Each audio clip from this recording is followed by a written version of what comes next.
Pessoal, a sexta-feira chegou e é hora da gente falar também aqui no Bom para Todos sobre cinema com o jornalista cultural e crítico de cinema, o Luiz Zanin. Tudo bem, Zanin? Já consegue me ouvir? Tá plugado, conectado? Estou, você está me ouvindo? Ah, estou te ouvindo. Eu já ia dizer que Então tá não, eu já ia bom. falar, olha, o Zanin não está Ah, conectado. calma, calma. Ótimo. Sexta-feira, né? Chegou, Sexta-feira. ela chegou, finalmente. Zanin, vamos falar então sobre cinema, né? Já que o cinema está celebrando essa semana, a gente também vai comemorar aqui no programa Bom para Todos os 90 anos do filme Limite, um clássico aí considerado pela crítica como o melhor da história do cinema brasileiro. É isso, Zanin? É isso. E a história do Limite é quase tão interessante quanto o próprio filme, né? Ele foi dirigido por um cara chamado Mário Peixoto, que era um jovem de família rica, foi estudar na Inglaterra, bastante jovem, adolescente ainda, né? E voltou da Europa com algumas ideias tal na cabeça. Ele viu provavelmente alguns filmes lá, leu coisas, teve contato com pessoas e tudo mais, e teve uma ideia de um filme que ele, com um grupo de amigos, assim, mais ou menos inexperientes, conseguiram colocar em prática e transformar em realidade. É verdade que eles contrataram também um grande fotógrafo, bastante experiente, um dos maiores fotógrafos da história do cinema brasileiro, que é o Edgar Brasil. E fizeram esse filme a partir da ideia e com a direção do Mário Peixoto. É um filme que ele teve uma. Ele nunca foi exibido, para você ter ideia, ele nunca foi exibido comercialmente, quer dizer, em cinema, vendendo ingresso, pagando. Ele teve em 1931, é isso que a gente está comemorando agora, os 90 anos dessa primeira sessão, que foi num cinema chamado Cine Capitólio, no Rio de Janeiro, uma sessão para convidados, e diz que o filme foi vaiado porque não foi bem entendido e tal. E ele caiu mais ou menos no limbo. Algumas sessões eram feitas pelo próprio Mário Peixoto, mas para amigos, para convidados, esse filme nunca teve uma carreira comercial. E depois, ao longo dos anos, a cópia do filme começou a se deteriorar, porque era feito material que era altamente deteriorável na época, né? Então, praticamente, ele sumiu. Ele se transformou numa espécie de um mito. Havia gente que nem acreditava, né, na existência do filme, acharam que era uma lenda urbana, né? Mas, finalmente, esse filme acabou sendo restaurado em 1978, a partir de uma cópia que já estava meio caindo aos pedaços, e começou a ser exibido. E entrou para a história do cinema brasileiro, aí, porque todo mundo ficou pasmo com a qualidade, com a inventividade, com a beleza desse filme. E ele começou se transformar num grande querido da crítica, né? Foram feitas várias votações entre críticos que todas, quase unanimemente, davam esse filme como o melhor filme feito na história do cinema brasileiro. E, inclusive, na última votação da Associação Brasileira de Críticos de Cinema, da qual eu faço parte, que é uma associação de mais de 140 críticos do Brasil inteiro, fizemos uma votação lá para eleger os maiores filmes da história, e o que deu? Deu Limite em primeiro lugar. O que é esse filme? Esse filme é um filme de cinema mudo, então você não vai ouvir diálogos. Os poucos diálogos que ele tem são cartelas, mas são 3 diálogos, na verdade. Muita música e uma história totalmente surpreendente. O que você tem? Você tem 3 pessoas dentro de um barco, um homem e 2 mulheres. Aparentemente esse barco está à deriva, eles não têm, são náufragos, né? Praticamente que não tem a quem recorrer. Estão ali para morrer de sede, de fome ou de algum acidente maior da natureza. E eles começam a contar uns para os outros a história da vida deles. Como é que eles chegaram até aquele barco, né? Então, por exemplo, uma das mulheres conta que ela era uma costureira e ela acabou se envolvendo num crime, foi presa e saiu solta com a ajuda de um carcereiro. A outra mulher tinha um marido que era alcoólatra e ela era muito infeliz, então ela saiu de casa, fugiu de casa, qualquer coisa do tipo assim. E o homem também tem uma história também de muita errância, era um vagabundo, não trabalhava e não sei o quê, e era uma história triste também. E essas histórias vão sendo mostradas na tela. Agora, a beleza do filme é extraordinária. A maneira como ele fotografa a natureza, o mar principalmente, o filme foi realizado na região de Mangaratiba, no litoral fluminense, onde o Mário Peixoto também tinha parentes e tudo mais, né? Esse filme é absolutamente impressionante. Então, essa semana comemorou-se os 90 anos dessa primeira exibição. Foram feitos várias lives, vários debates, livros foram lançados com novas interpretações do filme e da vida do Mário Peixoto, e o filme está disponível num canal da Cinemateca do MAN, Cinemateca Carioca do MAN. Esse filme está disponível até domingo para ser visto numa cópia restaurada, da última restauração do filme. Tem um pedacinho do filme que se perdeu para sempre, não conseguiu ser restaurado. Mas o resto do filme está muito bonito, uma beleza de filme. E acho que é muito legal as pessoas que gostam do cinema, que gostam particularmente do cinema brasileiro, terem ideia desse primeiro cinema que foi feito lá atrás e num filme absolutamente genial. Esse diretor, o Mário Peixoto, a história dele é fantástica também, né? Porque ele fez esse filme e não fez mais nenhum filme, ele não conseguiu terminar mais nenhum filme. Ele tinha um projeto que ele começou com uma atriz e diretora da época, Carmen Santos, e filmou uns 30% e acabou não terminando esse filme. E ele depois, ele se isolou numa praia da Ilha Grande, também no litoral fluminense, num sítio chamado Sítio do Morcego, e lá viveu muitos anos em quase completo isolamento. Tinha os caseiros do sítio que ele tinha comprado, ele cuidava do sítio durante o dia, escrevia durante a noite, um livro que também ele nunca terminou, chamado O Inútil de Cada Um, que é um livro assim que lembra alguma coisa do Em Busca do Tempo Perdido, do Proust. É um livro memorialístico, um livro muito espiritualístico e tudo mais.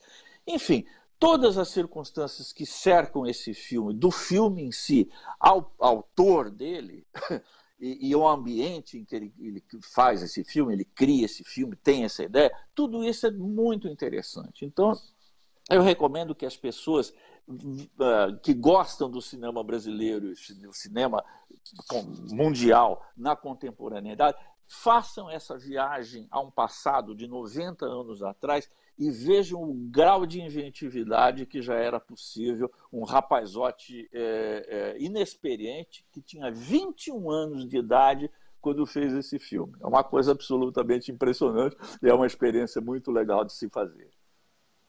Olha só. Zanin, nesta semana também a gente tem a estreia do filme argentino A Barqueira. Fala um pouco pra gente dessa produção, Zanin. Pois é, já que a gente está falando de Água do Limite e tal, esse também tem a ver, mas esse é um filme totalmente contemporâneo, é um filme novo que está entrando nos cinemas e tal, e ele conta a história de um barqueiro, um homem que vive de realizar travessias de um lado para o outro de um rio, e ele tem uma filha, uma garota que se chama Tati, uma garota de 14 anos que mora junto com o pai e tal, e o pai é um pouco relapso, bebe demais e não dá muita atenção à garota e tal, e o sonho dela é se transformar em barqueira também, é herdar a profissão do pai, e o pai é absolutamente contra isso, porque acha que o barqueiro é uma profissão totalmente masculina e que uma garota não tem nada que se meter nesse tipo de profissão. Enfim, é uma história bastante interessante também, narrada assim, de uma maneira realista, muito bem interpretada pelos atores e pelas atrizes, e que expressa nessa questão mesmo de assumir uma profissão que é tida como masculina, um pouco dessa luta contemporânea que é pela ascensão das mulheres e a chegada delas a profissões que antes eram tidas como exclusivas do gênero masculino.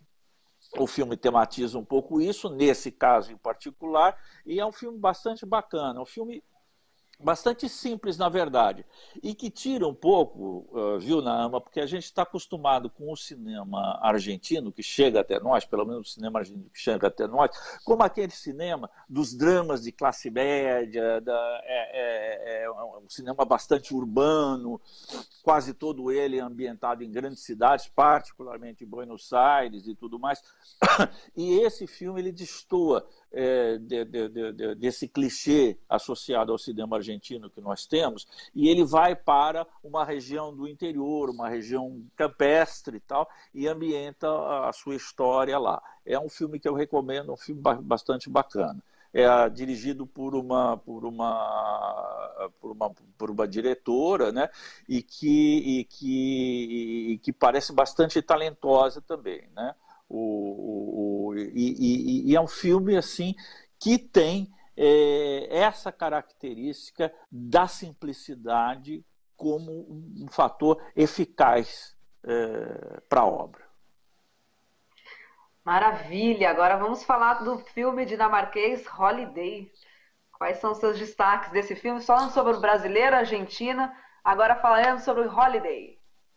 O negócio da gente aqui, né, é a gente dar um passeio pelo mundo, né? A gente tem os pés no Brasil, mas a gente está sempre aberto para o cinema que se faz no mundo e não apenas para o cinema que se faz no hegemônico cinema de Hollywood. A gente tenta abrir também outras possibilidades. E um dos filmes que me pareceram bastante interessantes, que estreia nessa semana, esse estreia na plataforma da Reserva Imovision. É esse Holiday, que é dirigido por Isabella Eckloff. É um filme ao contrário do filme argentino, se a gente fizer uma comparação por contraste, o filme argentino é um filme bastante plácido, é um filme assim bastante pacífico, tal, bastante na natureza e tudo mais. E esse filme, o dinamarquês, o Holiday, é um filme bastante surpreendente e até certo ponto um filme assim violento. Né? Mas não violência explícita, assim, sabe, sanguinolenta, tal, embora tenha algumas cenas mais fortes. Mas a história é o seguinte: é a história de uma garota que vai encontrar com o namorado dela num lugar de veraneio na Turquia. Um lugar muito bonito, um hotel muito bonito, tal. E aos poucos nós vamos nos dando conta de que aquela relação é uma relação muito estranha, não é uma relação muito normal, vamos dizer, de um casal de namorados. Nada é muito explícito, mas a gente começa a desconfiar de qual seria a profissão desse namorado, dessa menina que se chama Sasha, que é interpretado por uma atriz chamada Victoria Carmen Zone, ou Zone, como falam os dinamarqueses. E ela se submete assim, de uma maneira muito passiva no começo, aos maus tratos. É uma relação assim, muito machista, muito perversa, no sentido assim, quase de ser doentia mesmo. Né? E é todo um ambiente assim, as pessoas são esquisitas, fazem brincadeiras grosseiras umas com as outras. Tal. As mulheres são tratadas muito mal, são tratadas como objetos. Né? Uma coisa que a gente não espera de personagens dinamarqueses, que é uma sociedade muito evoluída desse ponto de vista dos costumes, né?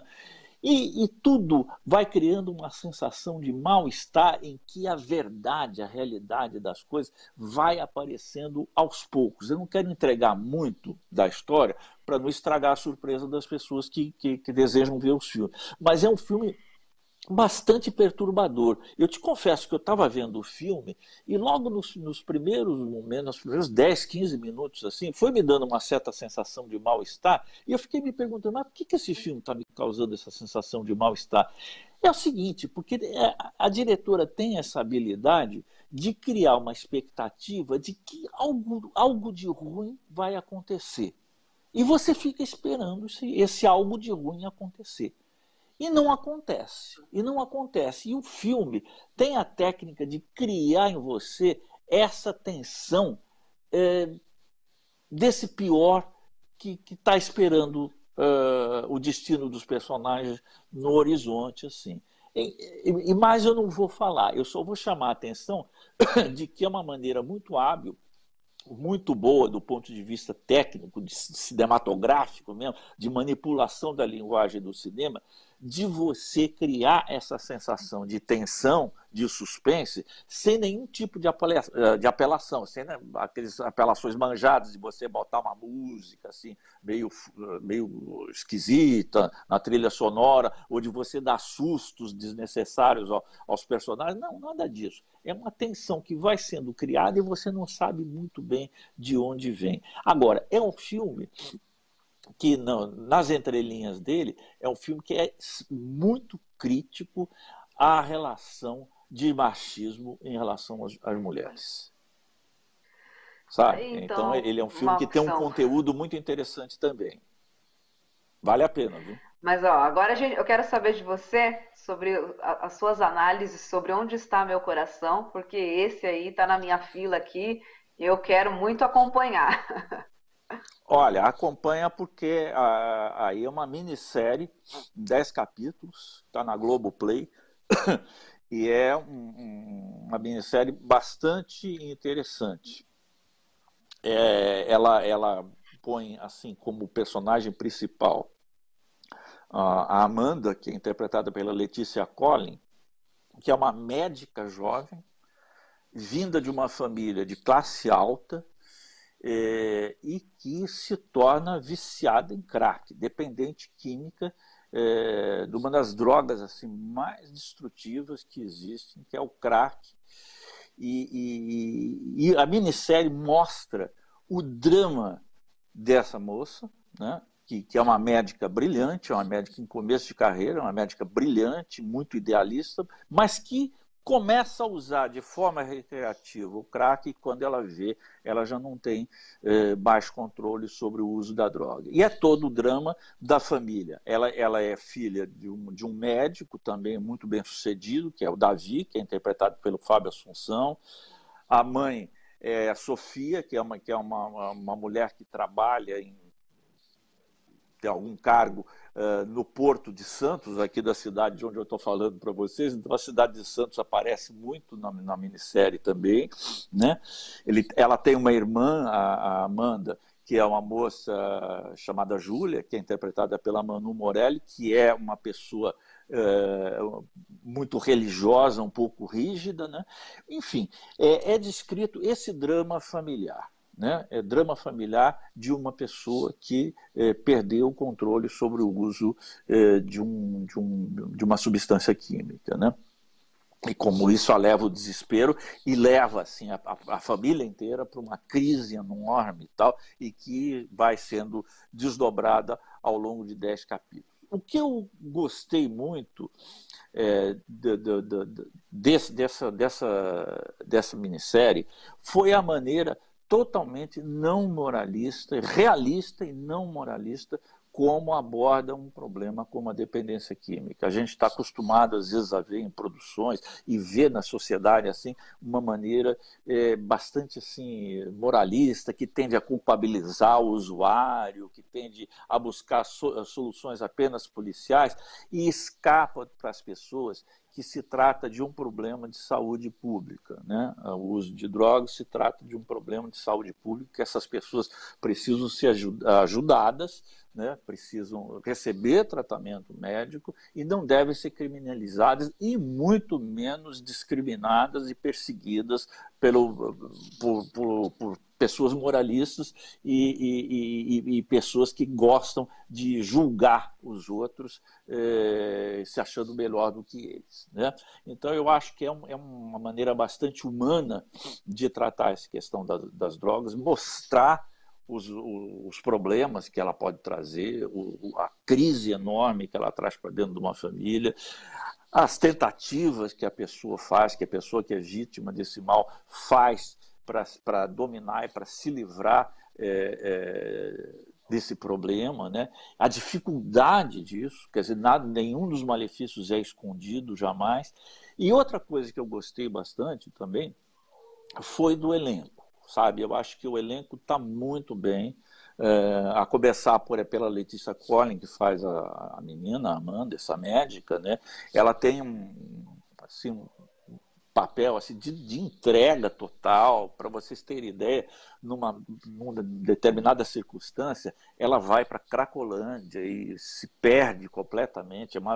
Realmente é uma descida aos infernos, e que ela interpreta com bastante coragem. Mas gostei também da mãe, que é interpretada assim com muita intensidade e ao mesmo tempo muita classe, muita sobriedade pela Mariana Lima. O Fábio Assunção também está muito bem, o papel do pai da menina, ele que tem também um drama na história, né? Que vai sendo revelado ao longo dos capítulos, né? E é uma minissérie que não tenta criminalizar ninguém, você não tem nem vilões e nem heróis, você tem o quê? Você tem seres humanos tentando sobreviver e tentando dar a melhor resposta diante de uma situação bastante angustiante, bastante grave, como é o caso da dependência química. O filme mostra isso para a gente, sem ser excessivamente didático. Tem uns didatismos aqui e ali que são endereçados como, vamos dizer assim, mensagens ao espectador, mas 99% do tempo é na dramaturgia que esses dramas aparecem, e eu acho que é não apenas como diversão, vamos dizer nesse sentido, que pode atrair ao público, mas, ao mesmo tempo, fornece elementos para pensar de uma forma mais madura nessa questão que é vista com tanto obscurantismo, principalmente hoje em dia, que as questões morais aparecem na frente de qualquer tipo de explicação mais humanística e racional para resolver os problemas, né?